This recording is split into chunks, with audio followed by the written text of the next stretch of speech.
আজকে প্রধান উপদেষ্টা বলেছেন যে প্রথম অধ্যায় শেষ করে আজকে অন্তর্বর্তীকালীন সরকারের দ্বিতীয় অধ্যায় শুরু হলো।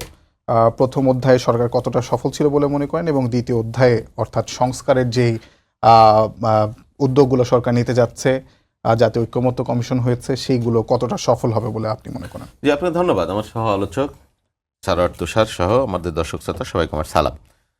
হ্যাঁ, প্রথম 6 মাসের মূল্যায়ন যদি আপনি করেন, হ্যাঁ, সফলতা ব্যর্থতা মিলিয়েই সরকারের অবস্থান বা অর্জন। প্রধান উপদেষ্টা নিজেই বলেছেন তার সরল স্বীকারোক্তি যে যে তিনি আসলে এই কাজের মানুষ না। তিনি ব্যক্তিগতভাবে স্মরণীয় বরণীয় মানুষ, জাতীয় আন্তর্জাতিক পরিমণ্ডলে, কিন্তু রাজনীতি রাষ্ট্রাচার এগুলো তো ভিন্ন ব্যাপার।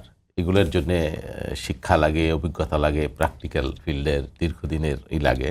তো সেটা ওনার নাই, এটা তো সত্য। উনি উনি নিজেও সেটা বলেছেন, যেই কারণে তারপর একটা বিধ্বস্ত রাজনৈতিক বাস্তবতার মধ্য দিয়েও উনি দায়িত্ব গ্রহণ করেছেন। হ্যাঁ, একটা ফ্যাসিবাদী রিজিম 15 বছর দেশকে শাসন করেছে। তার শেকড়, তার অস্তিত্ব পরতে পরতে ছড়ানো ছিল। সেটা পরিষ্কার করে একটা সুন্দর সুষ্ঠু দেশ রাষ্ট্র গঠন করা একটা সহজসাধ্য ব্যাপার না। এটা যেমন সত্য। আর ব্যক্তিগতভাবে ডক্টর ইউনূস একজন তারকা খচিত ব্যক্তিত্ব, তারকা ব্যক্তিত্ব হলেও ওনার ক্যাবিনেটে এমন সব মানুষ আছেন যাদের নিয়ে অনেক বিতর্ক আছে। তাদের কাজের গতি বা তাদের এই অভ্যুত্থানের স্পিরিটের সাথে তাদের অবস্থান যায় কিনা সেরকম প্রশ্নও আছে, বা নানান ধরনের এনজিও ব্যক্তিত্ব বা অঞ্চলপ্রীতি এই ধরনের অভিযোগ আছে।